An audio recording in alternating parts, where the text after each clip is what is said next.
Hi guys, we're here with Benix Motorcycles in Barnsley today to give you a complete run through of how to set up the Carbit app on your mobile phone and connect it straight to the Voge 800 dashboard so that you can have your navigation and everything like that, music control on the display on the dash. So guys, we're here now to talk about the Carbit Ride app and how to connect obviously to your Vogue. We're going to turn the ignition on. Just wait for that to activate. So now we're going to open the Carbit Ride app on the phone, whether that be an iPhone or Android, it doesn't matter, it downloads on everything. When you open the app up for the first time, there will be a disclaimer and location services and Bluetooth that you will have to allow access to. So that's not a problem, just click through that and then you will come to this screen that I've got here. We're then going to press connect and this is where Carbit will want to access the camera because we're going to come up here onto the switch gear and press the up button. So we've now obviously pressed the up button on the switch gear. We're now up with this screen on the dash, which you will see two QR codes. The one on the left is for if you have already got the Carbit Ride app installed on your phone. So this is where we'll press connect. Carbit Ride would like to access the camera. So that's allowed. Now I'll just explain that the QR code on the right hand side, if you haven't for whatever reason managed to download the Carbit Ride app on the App Store, haven't found it for whatever reason, if you scan the QR code on the right just with your normal camera on whatever phone it may be, that QR code will take you to the relevant App Store to download the Carbit Ride app, and then you can follow the instructions as we've had from the beginning of this video. So I will scan the QR code on the left with my phone there. It will come up and say join a Wi-Fi network. Okay, so we're going to join that network. Carbit Ride, as you can see, wants to join. We'll join that.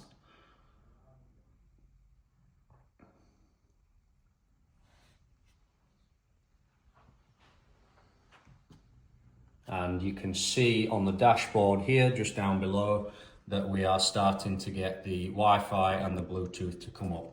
So, as you can see as well, we are connected to car display, and you can obviously press connect now. It'll then, as you can see, we've connected, and you can see what will come up on the dash. So you have your map in there. Now, here's where it gets a little bit more complicated. So we can go to navigation and you have sort of like a Google Maps that will come up on your phone. You can press search and this is where it will ask you to log in. So we'll be back with you when I've created an account. Okay guys, so I've just created an account and as you can see, come back up onto this Google Maps sort of page here. Really straightforward to create an account. Just if you've got an Apple phone, you can use your Apple ID to set up or a Google email address or something like that as well. Really easy and it'll just bring you back straight to this screen. Now, so this is where it maybe is a little bit complicated. So we go to search and it will ask you for a payment. Now, you can either try for a one-time fee of 99 pence, a monthly subscription of £2.99, or a season card, which is a yearly subscription for £7.99. We are going to go with just the try, 99 pence, and it will ask me to pay. Okay, so as you can see guys, we're back. Purchase was all successful, happy days. We'll just wait Wait one moment. There we are. So because I've just signed up for a try one-time fee, there is sort of a time frame where you will have to try it basically before it expires, as you can see there. Okay, so now we can actually search, and this is where we can put in where we want to go. So let's just say London, for example. And as you can see, it'll come up just London, nice and easy. London again. And yeah, straight down the M1, nice and easy. Go. Drive southeast on A635. And there you go. In a half mile, turn right onto A6133. So that is what you will have come up on the dashboard when you start the navigation. So you can see you've still got all your gear indicator, miles an hour, fuel tank, coolant temperature, time, air temperature, everything's still as normal, but then you get this really nice map on top as well. You have your arrival time, hours to destination, and mileage as well. Now, if you want to, say, turn your phone off and still have the display on the dash, you will need to just press this lock button on the app here. And you can see it sort of very much dims the display on your phone just with the time, but it doesn't actually turn the phone all the way off. If you were to turn the phone all the way off just with the side button on this Apple phone that I've got here, for example, you will then see that on the dash, you get this sort of point-by-point navigation instead.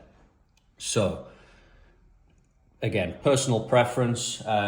If you're happy with that, then that's fine. But if you would like the dash, you have to actually open your phone.